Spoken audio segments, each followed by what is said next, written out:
भैया एगो लड़का अपने माई से का कहता, आई हम सिंगर चंदन यादव यह गीत के माध्यम से सुनावता जी।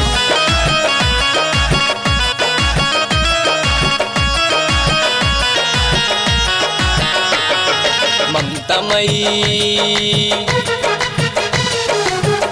मई मैया हमार हो, हम पे फेरा नजरिया।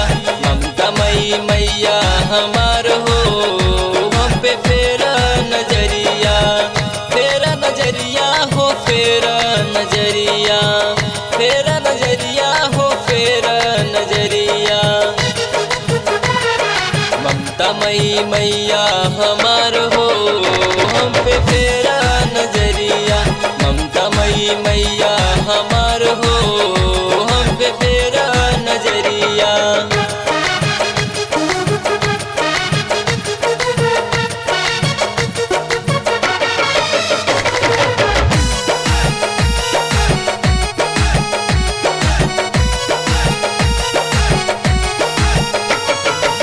राउ चरनिया का बानी हम प्यासा, बानी हम प्यासा हो, बानी हम प्यासा।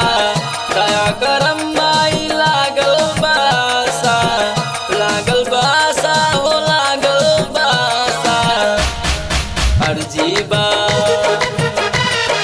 अर्जीबा मर्जी तुहार हो, हम पे फेरा नजरिया। ममता मई मैया हमार हो, हम पे फेरा नजरिया।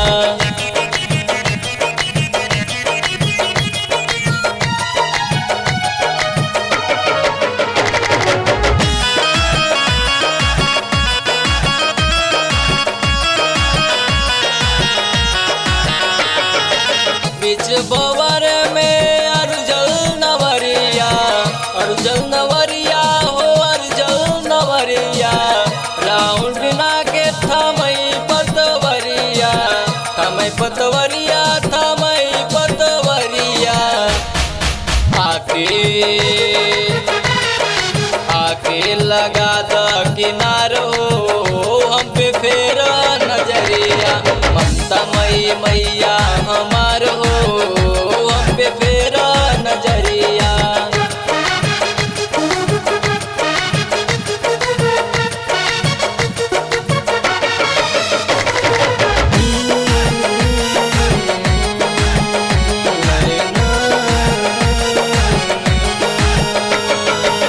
हमरा के कहे भूल गईलू मयरिया, गईलू मयरिया हो, गईलू मयरिया। बिटवा खड़ा लेके नरियल चुनरिया, नरियल चुनरिया हो, नरियल चुनरिया। आके करा स्वीकार हो, हम पे फेरा नजरिया। ममता मई मैया हमार हो, हम पे फेरा नजरिया।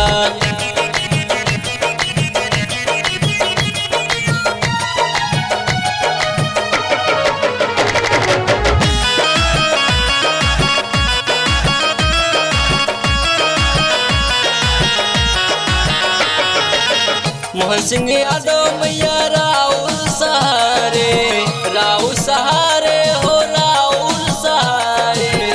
लेकर के महिमा जगत में पसारे, जगत में पसारे, जगत में पसारे। चंदन के कैदा स्टार हो, हम पे